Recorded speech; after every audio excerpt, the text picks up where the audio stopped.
Tendo saído dali, Jesus foi para a sua terra, que é Nazaré, tá? E os seus discípulos o acompanharam. Versículo 2: chegando o sábado, começou a ensinar na sinagoga, e muitos, ouvindo, se maravilharam, dizendo: de onde lhe vem tudo isso? Que sabedoria é esta que lhe foi dada?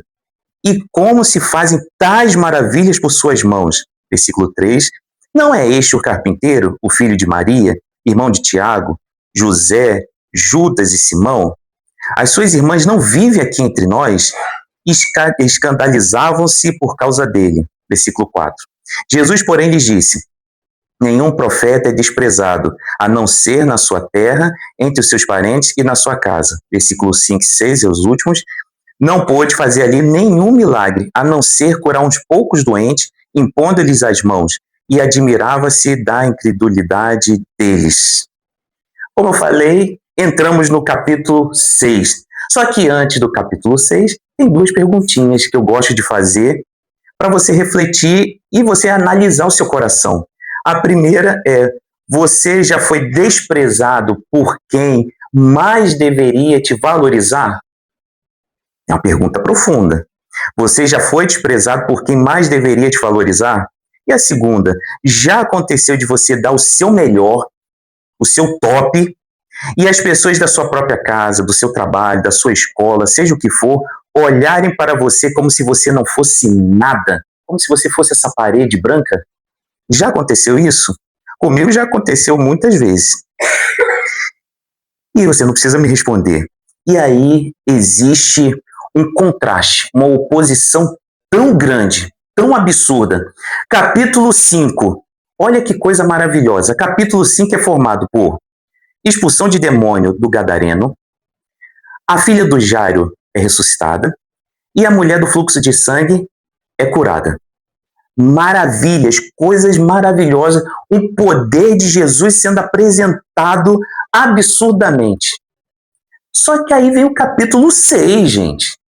O capítulo 6 é a descida da montanha-russa. É um contraste absurdo, onde começa exatamente na oposição do poder e a Jesus não querendo mostrar o poder dele. Quer dizer, até queria mostrar. Mas as pessoas mostraram o quê? Trouxeram a tão famosa incredulidade. A tragédia do ser humano do século XXI. E eu vou falar não só do século XXI, da Europa. Se você for ver, os europeus foram o que, vamos dizer assim, não é só conquistar, que a gente só pensa na colonização, mas os europeus foram que chegaram na África, na América do Sul, na América do Norte, foram em tantos continentes, conquistaram, mas eles trouxeram o conhecimento bíblico, cristão. E esses mesmos povos que saíram daqui, desse continente pequeno, e foram para outros continentes, hoje é tão frio. É um povo tão... é um frigorífico, é uma arca. Com menos... Eu já trabalhei, né, lá no continente, e aí eu trabalhei no frigorífico, na parte dos frios. É menos 28 graus, é um coração gelado. Onde você fala de Jesus e você falar de uma bruxinha, é o mesmo patamar, é a mesma coisa. E aí você vê, nesse contraste todo do capítulo 5 e capítulo 6, você vê que é o mesmo Jesus, não teve mudança, não teve. Só que o resultado foi completamente diferente. Aí você vai me perguntar, mas pastor André, por que o resultado foi totalmente diferente? Vocês lembram quando eu falei lá em Marcos capítulo 4, que Jesus falou da parábola do semeador? Que dos 4 solos que tem, 3 são infrutíferos. E não é o pessoal ateu que está lá fora, é o pessoal que está aqui dentro. Que está sentadinho assistindo na internet. 75% não vai frutificar. E 25% vai trazer algum fruto. Por isso que Jesus fala, vai frutificar em 30, 60 a 100 por um. Pouco, médio ou muito, mas você vai frutificar esses 25%. Então quer dizer o seguinte, O grande problema desse povo de Nazaré era, sabe o quê? O coração. É o coração. É o solo onde a semente está caindo. E aí você traz para o século XXI. A gente falou do primeiro século. Que solo é o seu coração? Você está igualzinho a Nazaré? Ou você é aquele solo que frutifica a 30, a 60, a 100 por um? Aí eu vou pegar a música e o que a pastora Luana falou. Refletindo a beleza que há em Cristo em ti, na sua face. A gente olhar para Estevão no Ato dos Apóstolos e ver aquele semblante como se o rosto desse fosse o rosto de um anjo de muita luz.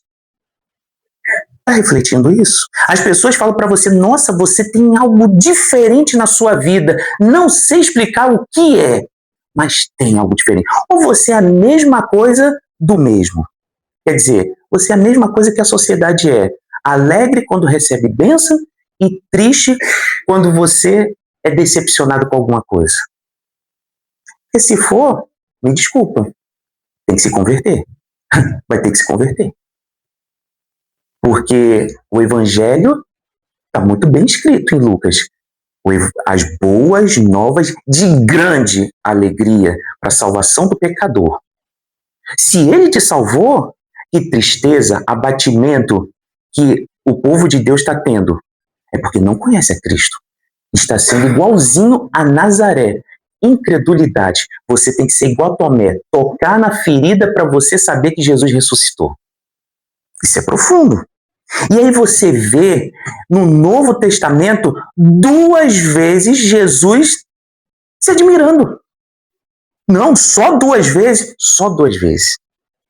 Uma é no capítulo de Lucas, capítulo 7, no versículo 9, ele se admirou com um pagão, com um incrédulo, com um centurião romano, onde fala, nunca vi uma fé tão grande como essa em Israel. Ele se admirou, só que foi uma admiração maravilhado com aquele tamanho de fé, acreditar num Deus, principalmente judeu. Jesus é judeu. E judeu para o romano era igualzinho a um cachorro, um cão. Eles cuspiam no chão. E nessa situação, ele se admira. Ele fala, não acredito. Israel que viu o Mar Vermelho, as muralhas de Jericó caindo, o maná caindo do céu. Aquele povo que tem o Talmud, tem ali a Bíblia hebraica, esse povo que conhece tudo que os profetas falaram do Messias, o tão Messias esperado. Esse povo não tem essa fé do tamanho desse pagão. Quase que ele fala isso.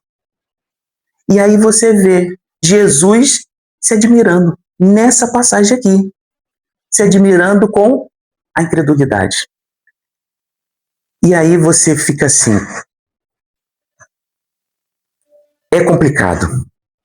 É uma situação que aquele povo de Nazaré, eles viram Jesus crescer. Ele nasceu, ele cresceu criança, se desenvolveu, 30 anos da vida dele morando em Nazaré. Nazaré é uma vila, um vilarejo, onde se você falar assim, se você passasse de cavalo, olha, isso é Nazaré. Quando você fala assim, olha, isso é Nazaré, já acabou Nazaré. A frase já é muito grande para Nazaré. É pequeno. É insignificante. Então, nessa situação, o problema que eles estavam preocupados com quem Jesus tinha nascido, de onde tinha nascido, quem eram os irmãos de Jesus, quem era a mão daquele carpinteiro que trabalhou muitas vezes naquelas madeiras da casa de cada pessoa ali, daquele vilarejo. Só que o perigo, isso que a gente tem que colocar na cabeça, o perigo mais silencioso que a gente tem que guardar na nossa mente, no nosso coração, para o resto da vida, não é esse secularismo que tem aí, esse relativismo que tem aí fora, esse ateísmo, eu não acredito em nada, é o Big Bang e tudo. Não é isso, esse não é o problema. O grande problema do perigo da nossa vida cristã, da nossa caminhada cristã, é a familiaridade. É você ser tão íntimo, que você já não dá valor. Você quer ver um grande exemplo? Você dá valor em escovar os dentes? E o dentista, lá quando você vai no dentista, no odonto, ele fala assim, ó, você tem que escovar assim, 1 minuto assim, 1 minuto e meio aqui, porque tem aqui as partes, mas 1 minuto aqui você vai gastar em média 3 minutos, você passa o fio dental, você faz cuidado, você pode até fazer no primeiro dia, mas quando você vai ficando familiarizado com o movimento da escova, da energia que você gasta, aquilo virou rotina. Você não dá mais valor. É a mesma coisa do presente, quando você compra um iPhone, um carro, qualquer coisa, você fica em êxtase, você fica, olha que coisa legal. Daqui uma semana, você já está reclamando porque o diesel, o gasóleo, a gasolina, o gás, ou seja lá o que for, está tudo caro. Você tem que pagar o belastro e está muito caro. Aí você reclama que tem que comprar pneu muito caro. E você já está reclamando porque aquilo virou uma rotina, aquilo virou um fardo para você. E às vezes Jesus tem virado um fardo para nós cristãos. E parece loucura, mas não é. É o que Nazaré estava ali.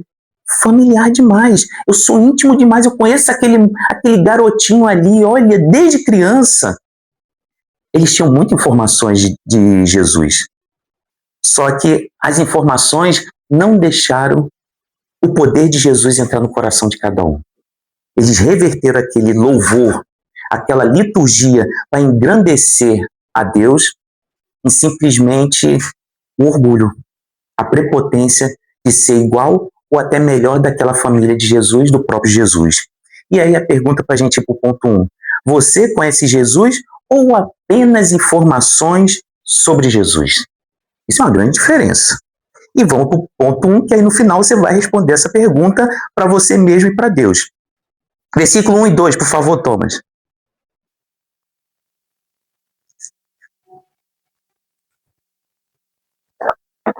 Tendo saído dali, Jesus foi para a sua terra e os seus discípulos o acompanharam. Chegando o sábado, começou a ensinar na sinagoga e muitos ouvindo se maravilharam, dizendo, de onde lhe vem tudo isso? Que sabedoria é esta que lhe foi dada? E como se fazem tais maravilhas por suas mãos? Lucas e Marcos, eles são os únicos que registram essa passagem de Jesus em Nazaré. E a gente observa que em Lucas e Marcos, a gente fica às vezes em dúvida qual foi a que Jesus foi primeiro, se foi em Lucas ou se foi em Marcos. Em Lucas 4 ou Marcos 6. E aí, provavelmente, a maioria dos historiadores, teólogos, professores, pastores, eles vão falar que foi Lucas 4, onde Jesus apareceu a primeira vez em Nazaré. Ele não estava com os discípulos, ele estava sozinho. Ele entra na sinagoga, ele pega o pergaminho, ele abre Isaías 61 e ele fala ali, lê Isaías 61 e fala, aqui se cumpriu a escritura, aqui se cumpre a escritura. Quer dizer, ele está falando aqui que se cumpre em mim. E nessa situação, sabe qual foi a reação do povo? Furiosa. O povo ficou com muita raiva, com muito ódio, com tanto ódio que sabe o que queriam fazer com Jesus? Expulsaram Jesus da cidade, mas quiseram pegar Jesus e lançar ele do penhasco. Eles quiseram, não era nem os fariseus, os escribas, não, é o povão mesmo. Aquele que o pessoal fala, a voz do povo é a voz de Deus, é uma baita de uma mentira. Que aí quiseram pegar Jesus e jogar ele. Mas Jesus passa pelo meio das pessoas, ó, e desaparece. E aí vem Marcos agora falando da mesma situação. Aparecendo Jesus e Jesus vai lá tentar fazer, ensinando, mas também queria fazer cura. Queria fazer seus sinais e prodígios. Queria libertar aquele povo daquele cativeiro religioso. Mas o povo, eles, mesmo vendo que a vida de Jesus, que a gente não tem relato nenhum, principalmente da juventude de Jesus, da adolescência dele, mas tudo indica que a adolescência dele foi irrepreensível, a juventude dele foi irrepreensível. E nessa situação, eles nem olharam isso. Eles nem observaram, eles se maravilharam com aquele rapaz, aquela pessoa falando bonito, ensinando na sinagoga, Eles viram que com certeza saía poder, a fala de Jesus era muito empática, isso é muito utilizado na psicologia, se colocava na dor do outro e trazia aquela dor para mostrar que aquela dor não era uma insensibilidade da sociedade que a gente tem hoje, mas era trazer aquela dor para falar que tem esperança, ainda existe esperança. E aí, nessa situação toda, eles se maravilharam, admiraram, ficaram extasiados. Mas aí, esse povo, eles não ficavam preocupados com esse ensinamento, com essa maravilha, com esse poder que emanava de Jesus. Eles estavam mais preocupados simplesmente com o quê? Quem era a família de Jesus, de onde ele tinha vindo. E aí você vê o seguinte, que nessa situação parece muito de John Newton. John Newton era um traficante de escravo. E ele chegava, ele é um homem bruto, maldoso. E esse homem, ele chegou e nessa situação ele maltratava os escravos, mas ele é extremamente blasfemo contra Deus. Mas nasceu no lar cristão, onde o pai era pastor, a mãe era filha de pastor. E nessa situação ele escutou com certeza o evangelho. Foi ensinado desde pequeno no cristianismo. Só que era um homem mau. Só que no dia 10 de março de 1785, 80, mais ou menos isso, ele chega ao navio dele. E nessa situação vem uma grande tempestade. E nessa tempestade, como o Titanic, faz um corte no casco dele. E aí o que acontece? Começa a afundar. Esse homem desesperado lá no Atlântico Norte, ele faz o seguinte, não tenho esperança mais. Mesmo eu sendo um grande navegador, eu sendo isso tudo que eu acho que eu sou, eu não tenho mais esperança, vai todo mundo morrer. E aí ele faz a seguinte frase, Senhor, tem misericórdia de nós. Ele se ajoelha e grita, invoca, Senhor, tenha misericórdia de nós. Sabe o que acontece? O navio chega, sobrevive. Sabe o que acontece também? Newton sobrevive. E aí, a partir daquela noite, muda a chaveta desse homem. Ele vai e começa a pregar o evangelho das boas novas de grande alegria. E esse homem, ele escreve a música tão famosa Amazing Grace. Sublime graça, amor de Deus. Eu que estava perdido, fui achado. Aí você vai falar, o que isso tem a ver com a história? Tudo. Porque a primeira vez que Jesus foi a Nazaré, eles se revoltaram. Jesus, pela graça dele, foi a segunda vez. E foi lá falar novamente, ensinar aquele povo. Newton teve a primeira oportunidade de escutar o evangelho das boas novas de salvação de Jesus Cristo. A primeira chance foi lá. Ele não quis escutar, ele não quis acompanhar, ele não quis aprender. Ok, mas Jesus foi lá, ok, não quer aprender? Vai aprender. Porque eu te amo muito. Da mesma forma que você e eu, Jesus nos ama muito. Ele se doou, se deu por livre e espontânea vontade na cruz do Calvário. Por mim e por você. Por amor. Por graça. Porque a gente não merecia. Quer dizer, a gente merecia, sabe o quê? O juízo eterno. Porque nós gostamos de dinheiro. Gostamos de poder. Nós somos prepotentes, orgulhosos. Nós somos tudo de mais mal.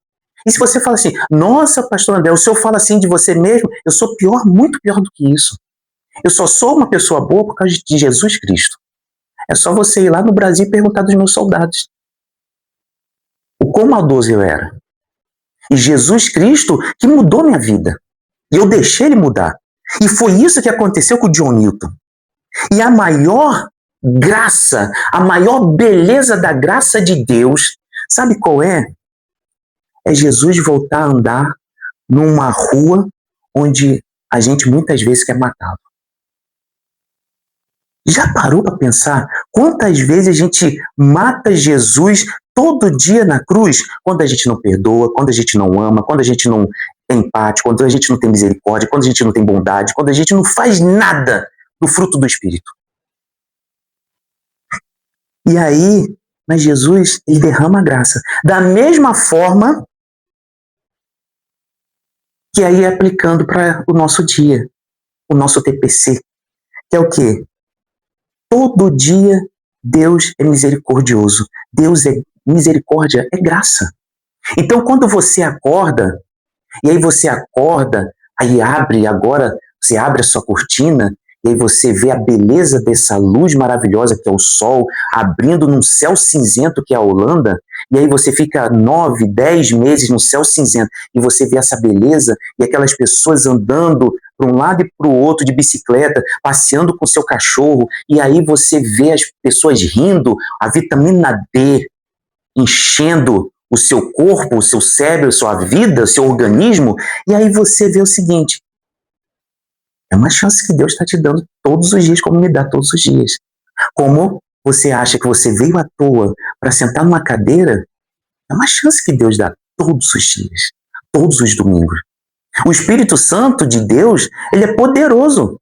Ele toca no coração, por isso que quando Jesus fala, dai a César o que é de César e dai a Deus o que é de Deus, ali ele não está falando simplesmente como a gente minoriza ou deixa de uma forma como se fosse num caixote, está falando de dinheiro. Ele não está falando de dinheiro.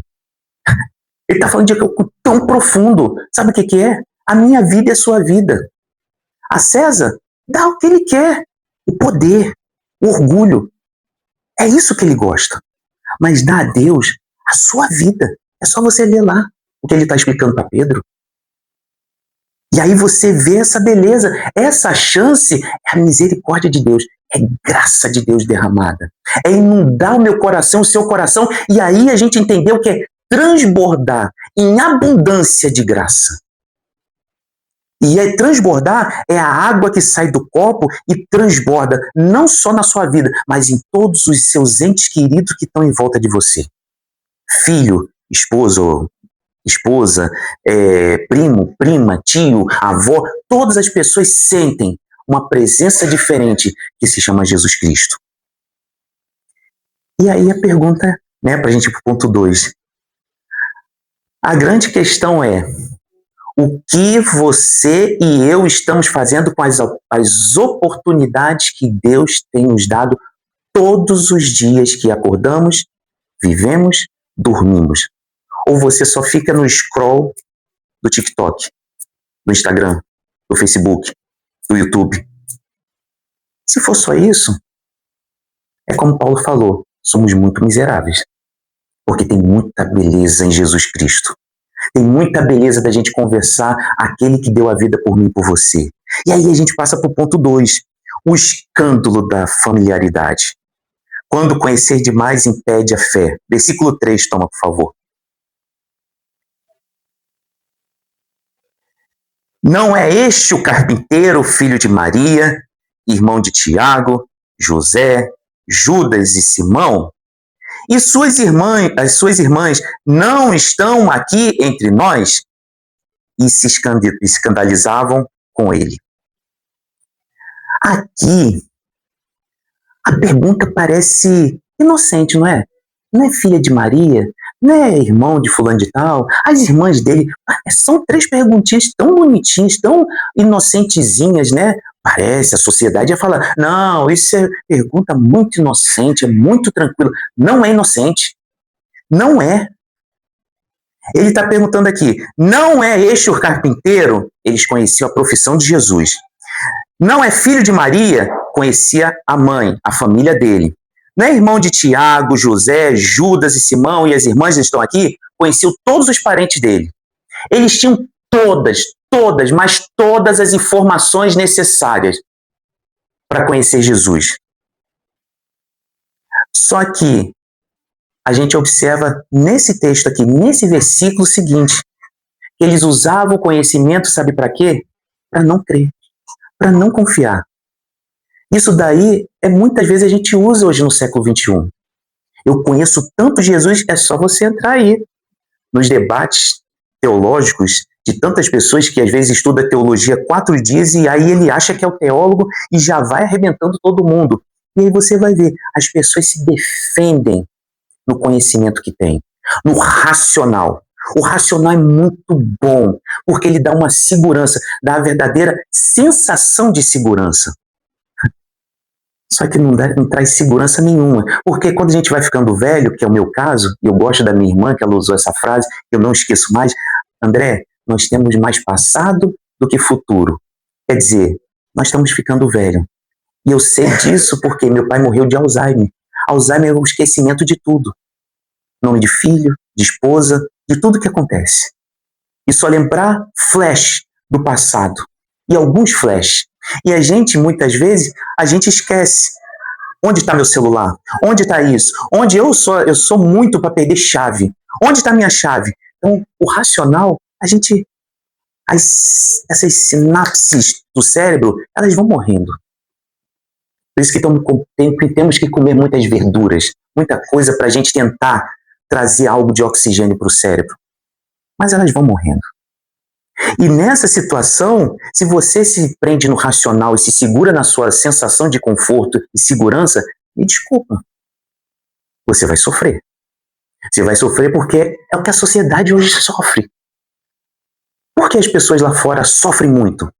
Porque elas acreditam que a esperança é no conhecimento, é no poder do dinheiro, é na soberba da vida. Isso João falou na sua primeira epístola. E aí você vai ver o seguinte, meu Deus, como é profundo o que William Barclay falou.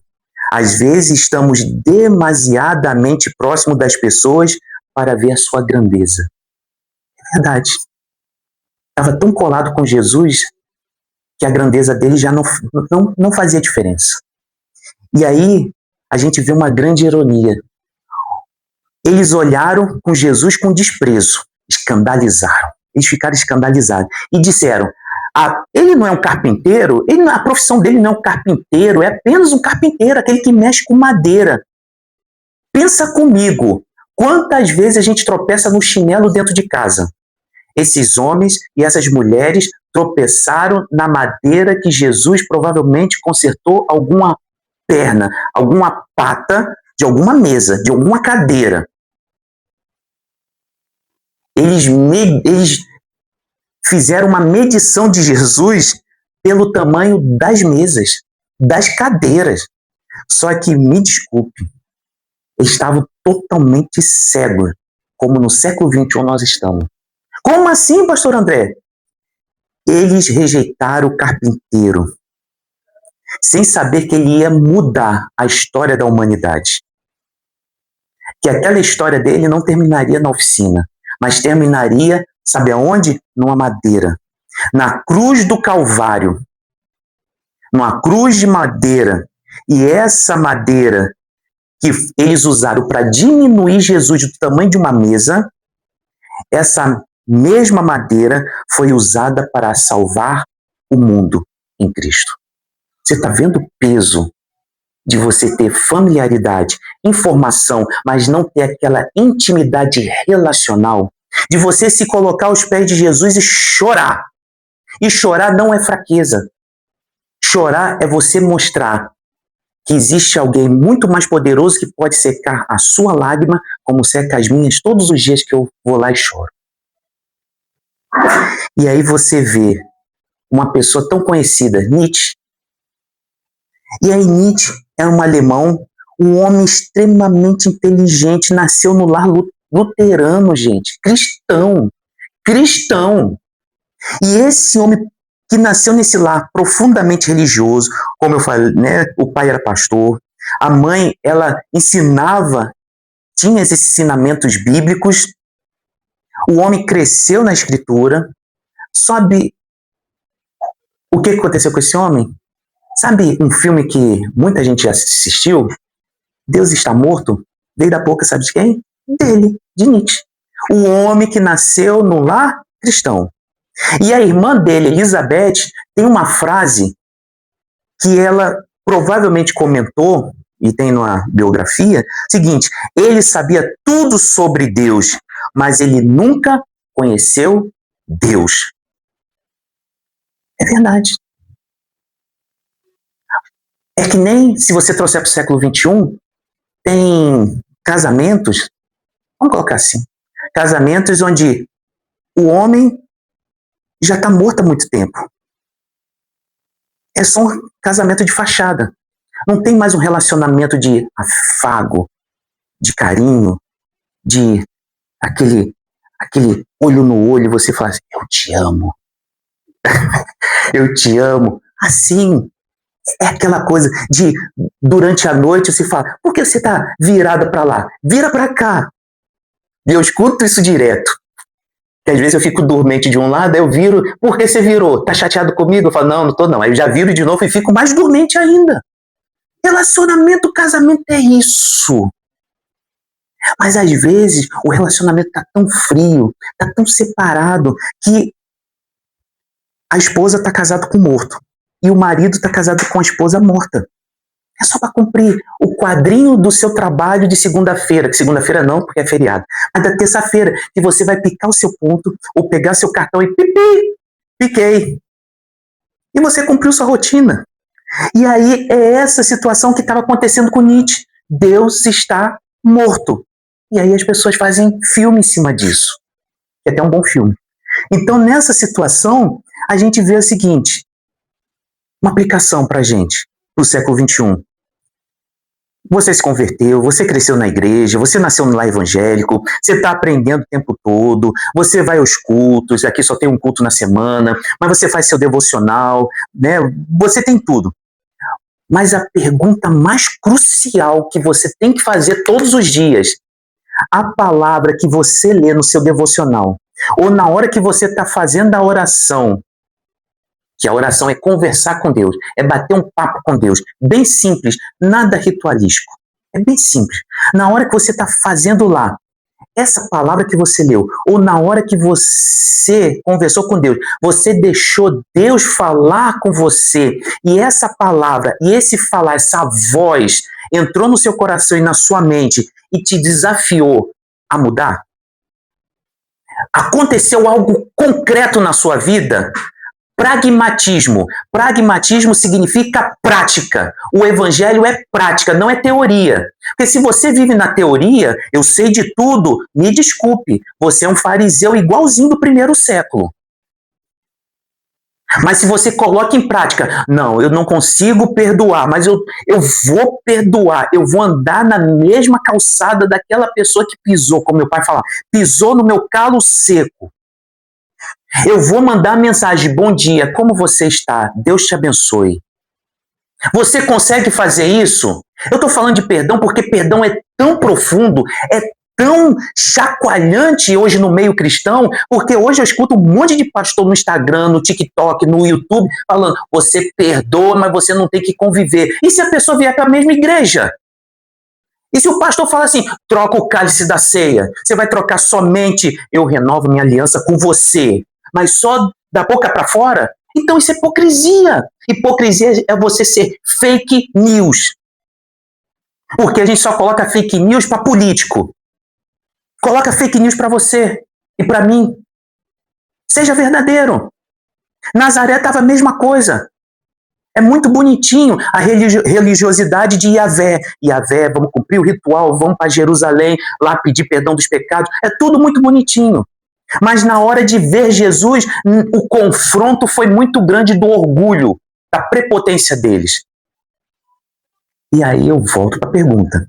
Você realmente conhece a Jesus? Ou apenas conhece Jesus de informações que você escutou? Porque se foi só de que você escutou, lembra da palavra. É muito bonita ela. Pragmatismo.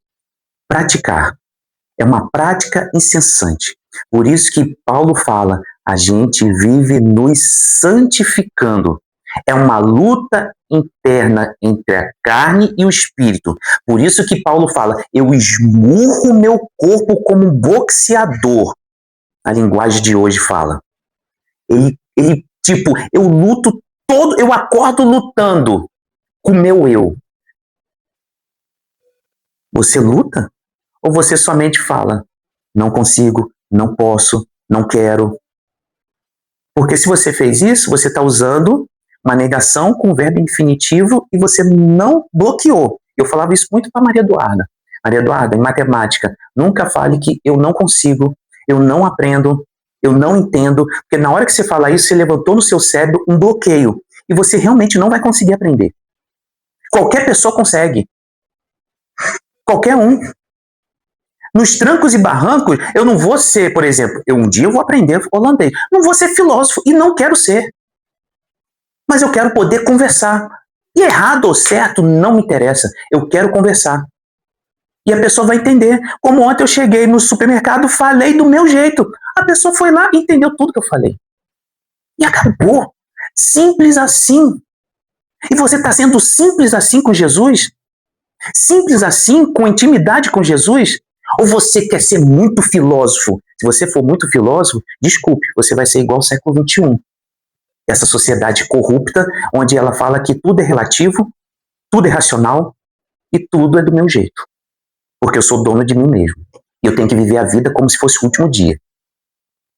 E aí, a gente vai para o ponto 3. Jesus ficou admirado. E aí, versículos 5 e 6, toma, por favor.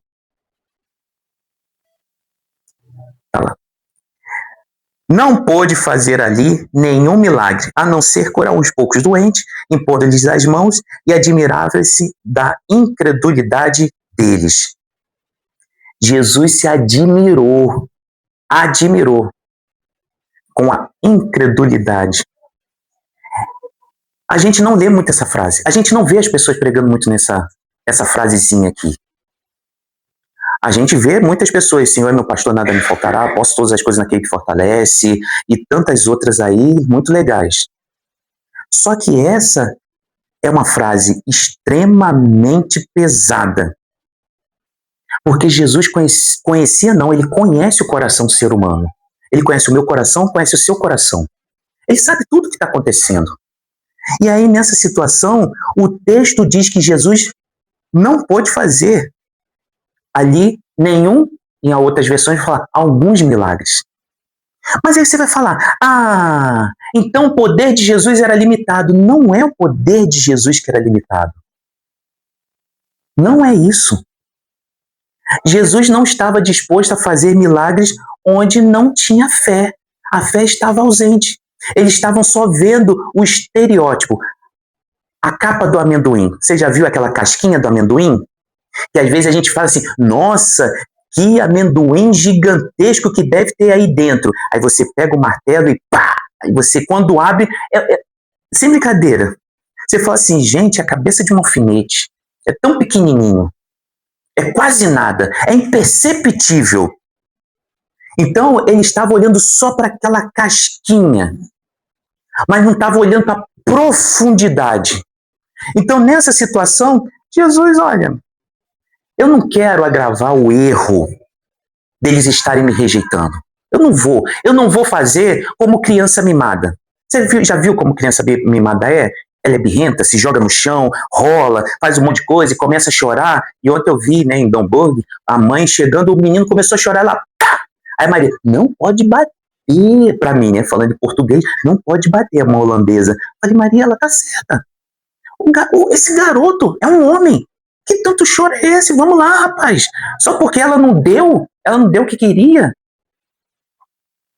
E aí a gente vai, nessa situação, a gente parece um monte de criança, que é essa situação de Nazaré. Se Jesus tivesse, não, eu vou fazer tudo aqui mesmo, eles birrento assim, mimadinhos, eu vou fazer um monte de milagre. E aí derramava cura, sinais e prodígios, expulsão de demônios. Ia continuar eles no mesmo erro. Não, ia melhorar, porque eles iam ver sinais e prodígios. É mesmo?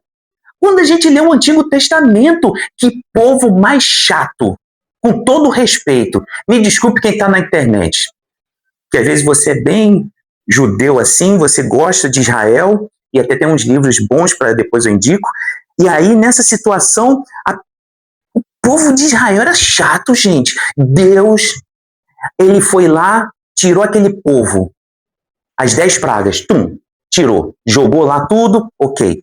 Tira aquele povo, abre o Mar Vermelho. O povo passa em pé seco. Eles vão para o outro lado. Eles vão lá para Canaã. Chega lá, Deus fala, não, fica tranquilo, agora vocês vão fazer o seguinte, vão derrubar Jericó, que ninguém nunca conseguiu derrubar aquelas muralhas. Ele derruba as muralhas.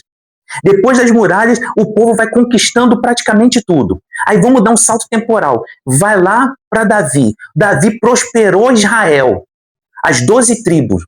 Depois vem Salomão, prosperou ainda mais, mesmo escravizando o povo, mas prosperou ainda mais. Depois a gente vai dando esses saltos, a gente vai vendo, Deus nunca deixou o povo sozinho. Nunca.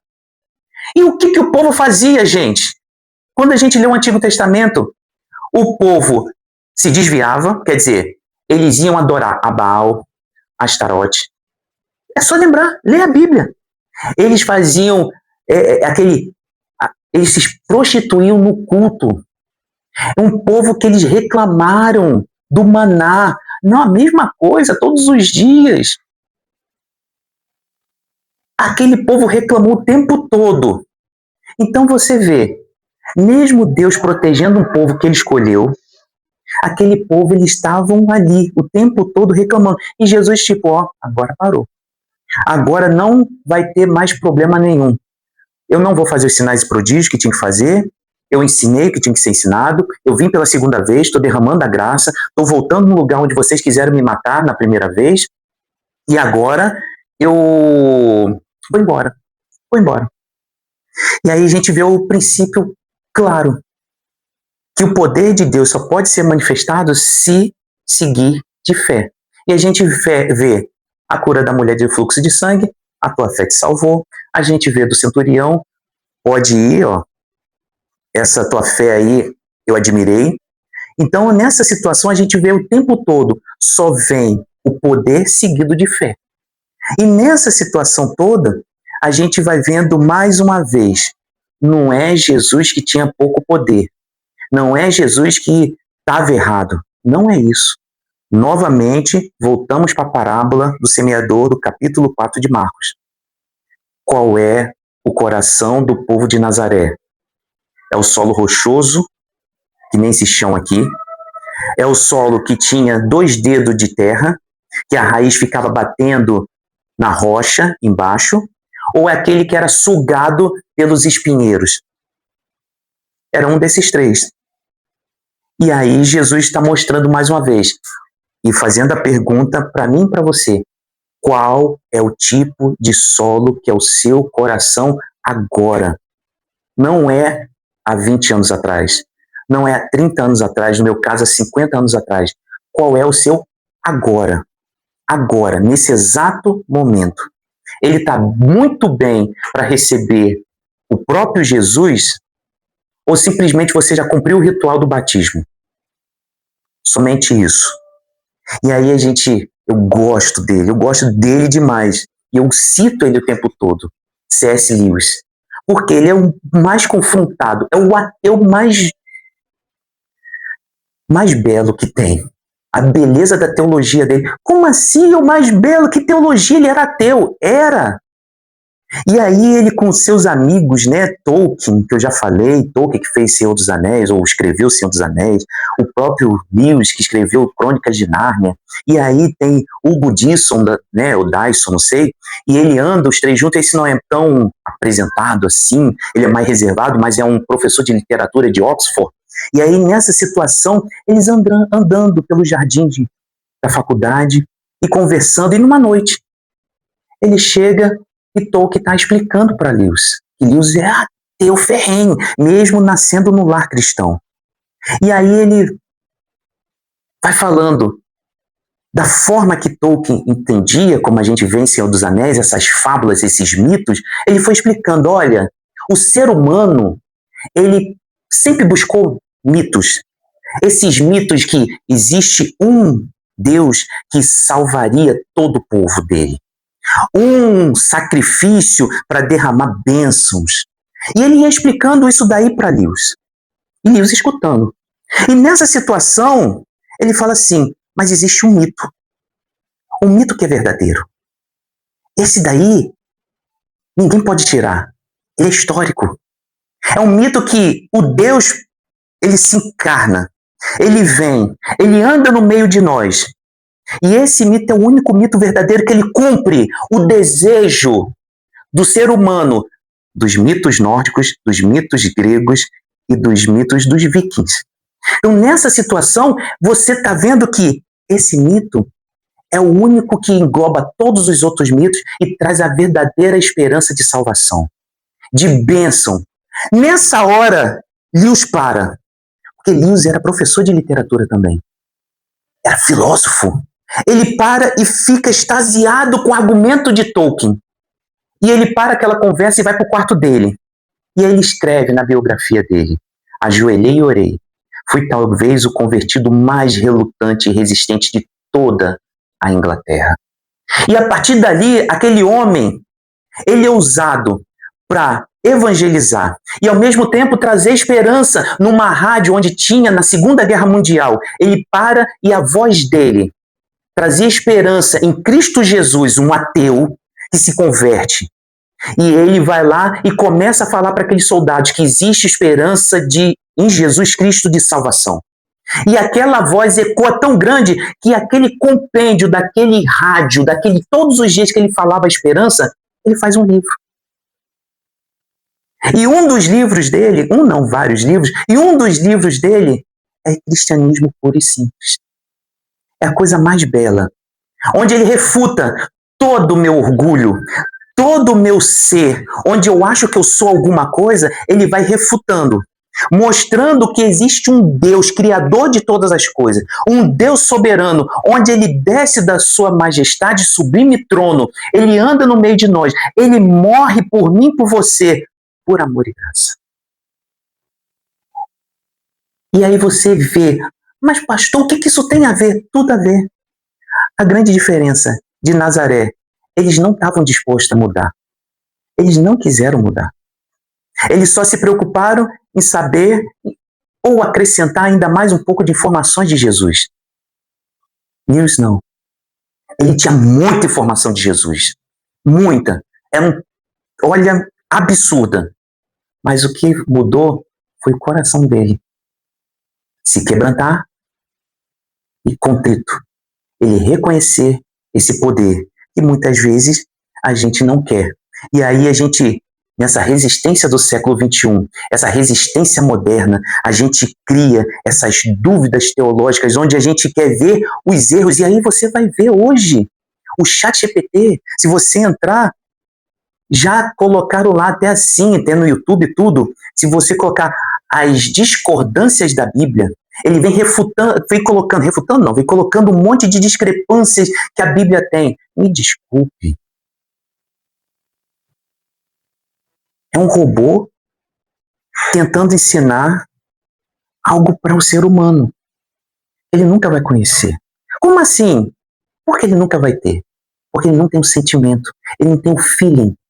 Ele não tem um coração, ele não consegue ser depositado uma semente, onde a semente vai frutificar em 30, 60 a 100 por um. Essa é a grande diferença, e John Piper fala muito bem isso. Essa é a grande diferença da IA para mim e para você. Essa situação onde a gente gosta desses confrontos, dessas brigas, mas sabe por que a gente gosta de briga? Porque a gente não gosta de perder o controle. O controle é é uma satisfação do ser humano. Você vê essas guerras que aparecem, e aí eu tô vendo no macro. E aí quando você coloca no micro, essas brigas que a gente tem dentro de casa, casais, filhos, parente, vizinho, trabalho, e a gente arranja tanta briga, tanta confusão. Por quê? Isso é satisfação do ser humano. A gente gosta, a gente sente prazer. A gente gosta de ter o controle do poder. Por isso que existiram tantos impérios. E aí você vai vendo assim, que Jesus ele não tá para competir com ninguém. E ele não quer competir com o seu orgulho. Até porque o orgulho, para mim, sempre vai ser um pecado. Na verdade, Jesus, ele está acima de tudo. Ele é soberano. Ele é poderoso. Ele é a nossa satisfação. Ele é o que Paulo fala. Encontrei o mistério. Lá em Filipenses, capítulo 4. O mistério do contentamento.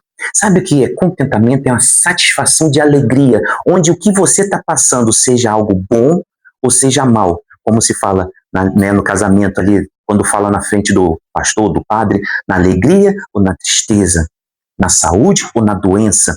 Naquela situação, você, independente do que está acontecendo na sua vida, você está com o coração transbordante, satisfeito. Sabe por quê? As boas novas vivem em você.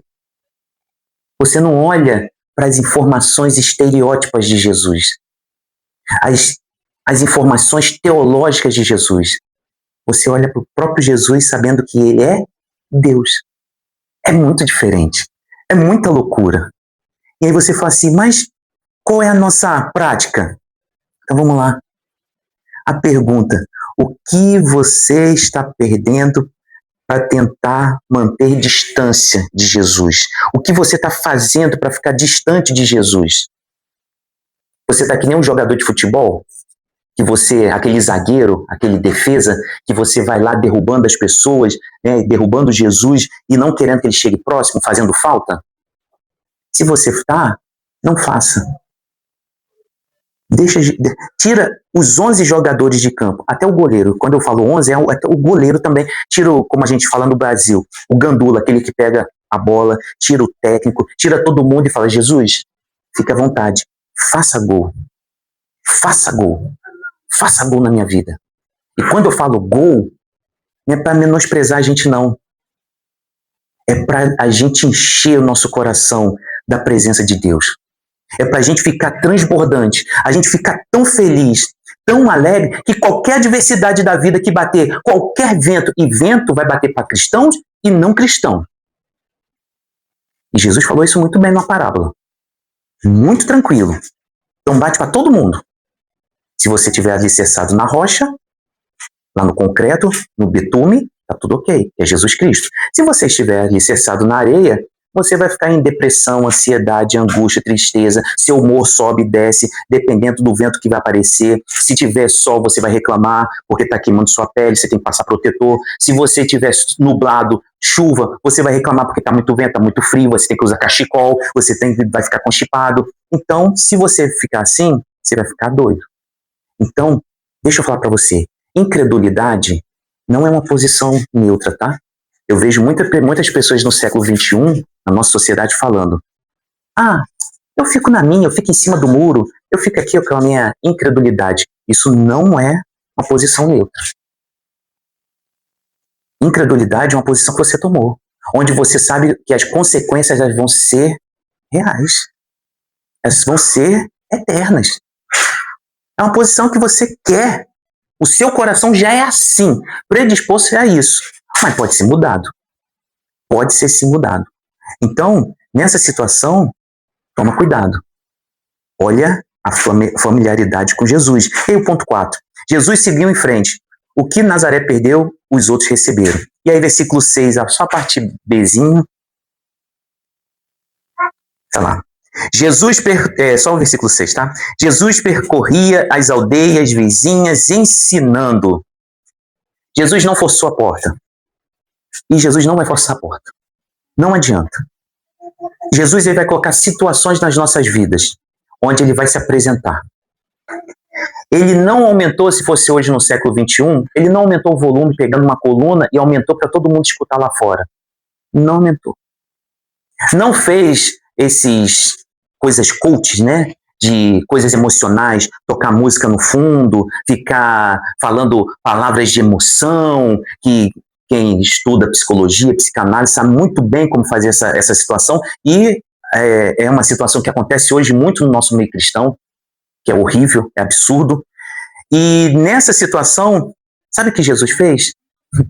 Simplesmente foi embora. Foi embora. Não, ele não foi embora, tá aqui, ó.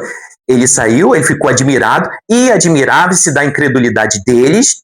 Jesus percorria as aldeias vizinhas ensinando, ele foi embora. Ok, é o que ele fala.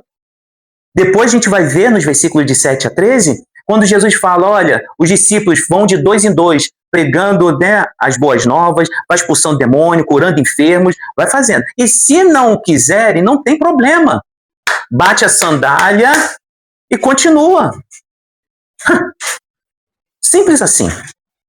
Nossa, é muito duro. Eu nunca li dessa maneira. É esse que é o problema. A gente lê de uma maneira onde a gente quer afagar o meu ego, o seu ego.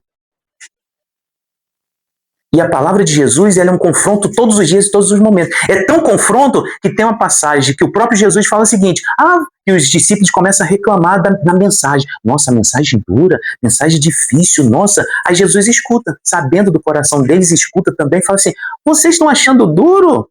É mesmo? Vocês estão reclamando? Podem ir embora. Podem ir embora. Jesus fala assim mesmo, podem ir embora. E aí Pedro fala o quê? Só tu tem as palavras de vida eterna. Então a gente acha que a mensagem de Jesus é fácil. Não é fácil. Mas é algo que tem que trazer um confronto e a gente tem que praticar. Pragmatismo. E aí você vê que Nazaré é tão insignificante que depois, no primeiro século, em 67 depois de Cristo, Vespasiano ele faz um levante judaico e ele destrói, né, um general romano, ele destrói praticamente, ele domina todo ali o Oriente Médio. E naquela, principalmente essa área da Galileia. E nessa situação, Nazaré, ela desaparece do mapa. Ela desaparece.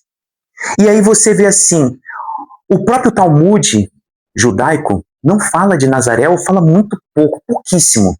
A própria Bíblia nossa fala pouquíssimo também. E aí você vê assim, que Nazaré, ela ficou 30 anos na escuridão, Jesus iluminou aquele povo, trouxe luz, o farol, e depois ela volta a ficar escura de novo, desaparece. E aí, para você ver o absurdo, Cafarnaum, ela é lembrado historicamente, não só na nossa Bíblia, no Talmud, e vários arqueológicos, né, relatos arqueológicos, Cafarnaum, onde Jesus falou, não, é impossível ter tantos milagres no lugar como Cafarnaum. E aí você vê que hoje tem a sinagoga, hoje, se você for em Israel, você for lá na Galiléia, você vai ver a sinagoga de Cafarnaum e Nazaré. Aí você vai falar, mas o que isso tem a ver? Não é um contraste somente teológico que a gente está aprendendo quem é Jesus. O que ele está ensinando para mim e para você? É histórico. Quando Jesus ele vem a primeira, vem a segunda, a terceira, seja quantas forem as vezes que ele vier na minha vida e na sua vida, isso é graça. Isso é graça. Só que lembre-se, a graça, ela pode acabar. Como assim acabar? Com a minha morte e a sua morte. Você sabe o dia de amanhã? Você sabe o dia que vai morrer? Se você souber, você me fala. Porque eu vou te perguntar também que dia que eu morro. Simples assim. E eu até hoje não tem relato nenhum. E todos que falaram que era o fim do mundo, erraram. Pode pegar aí, pega todos. Nostradamus, vai pegando aí. Todos erraram o fim do mundo. E aí você vê assim, que Jesus ele vem. E todo dia ele vai mostrando, olha, muda o seu coração, muda o seu coração, muda o seu coração. E aí você vê agora um rapaz halterofilista, 22 anos, morreu, ataque fulminante do coração. Aí você vê o Trump agora pela manhã, lá nos Estados Unidos, deram os tiros lá na frente da Casa Branca. E você, de repente, passando e cai um tijolo na sua cabeça. E de repente você passando e cai com um AVC. É essa situação que a gente não pensa. A gente pensa que está tudo bem, está tudo tranquilo. A nossa vida é muito, muito leve, como uma pluminha. Sabe aquela pluminha que cai do pássaro, do pombo? E vai ali devagar. É igualzinho. O vento bate nela e ela empurra. E você vai.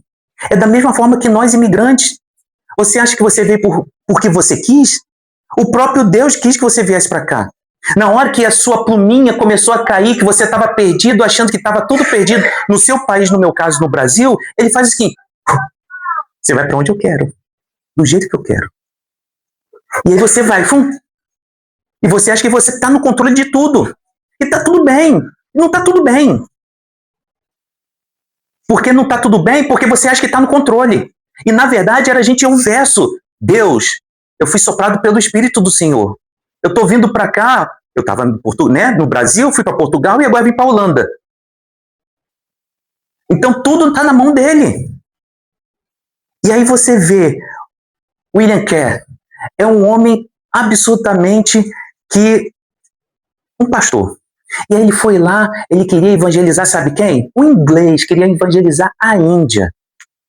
E aí esse homem vai lá para a sabatina da convenção dele e fala o seguinte, olha, eu quero evangelizar a Índia. E aí na biografia dele fala assim, a frase do pastor que falou para ele, presidente, jovem, sente-se. Se Deus quiser converter os pagãos, ele o fará sem a sua ajuda ou a minha. Olha que absurdo. Você está vendo o orgulho da religiosidade? E aí ele não para. Ele faz o seguinte, nesse praticamente um ano de 1792 a 93, ele vai lá, ora, ele começa a arrecadar fundos, ele vai lá e ele vai para Bengali, na Índia. Quando ele chega em Bengali, esse homem começa a pregar. Sabe o que aconteceu? Um ano pregando. Sabe quantos convertidos? Nenhum. Ele poderia ter desanimado ali. Ah, é verdade, aquele pastor falou tudo, é verdade, não. Mas sabe o que ele fez? Ele traduziu. Ele começou a traduzir a Bíblia para o idioma bengali. Ele começou a abrir escolas para ensinar alfabeto para eles. Ele abriu hospitais. Esse homem, ele combateu a queima das viúvas. Quando o marido morria, a viúva, independente se era rica, se era pobre, se era o que fosse, qual casta que ela fosse, ela era queimada viva. Esse homem combateu. Aí sabe quando ele morreu em 1834, o que aconteceu? Esse homem foi conhecido como o pai das missões modernas. Aí você vai falar, o que isso tem a ver com essa história toda? Tem tudo a ver, sabe por quê? Sabe aquele pastor que falou para ele, filho, senta aí que, olha, se Deus quiser converter os pagãos, ele não vai usar nem você nem a mim? Ninguém lembra do nome dele na história. Ninguém sabe o nome dele na história.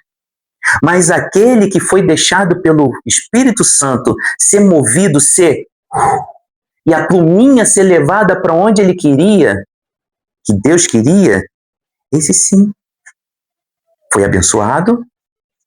E a história toda, as pessoas, como eu falei, conhecido como pai das missões modernas. E aí você vê assim, Jesus não insistiu, olha, vai lá de novo, fala, não. Jesus, do seu jeitinho, só foi ele conversando com Jesus, ele foi lá falando, e ele recebeu o evangelho das boas novas, e ele recusou estar na mesmice do seu eu. Ele deixou o Espírito Santo de Deus trabalhar na vida dele. E aí, nessa situação, a gente viu que o coração dele era um coração que frutificava 30, 60 a 100 por um. E o seu coração?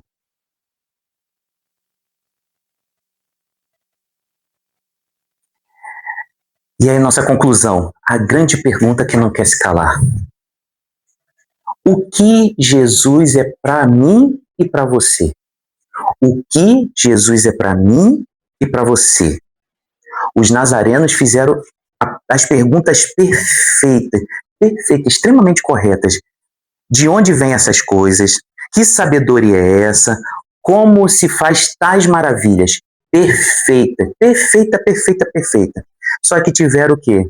As respostas foram todas erradas. Todas elas. Então, eu ensinando para a gente ter uma semana. Amanhã é feriado, ninguém vai trabalhar, todo mundo vai descansar. Mas reflita e analise o seguinte: como Jesus é para você? É somente um poço de informação? Um poço que você carrega, mas o seu coração está vazio de fé nele? Ou você é igual o centurião romano, e Jesus se admira por uma fé do tamanho de um grão de mostarda? E o grãozinho de mostarda é quase imperceptível, quase que você não enxerga.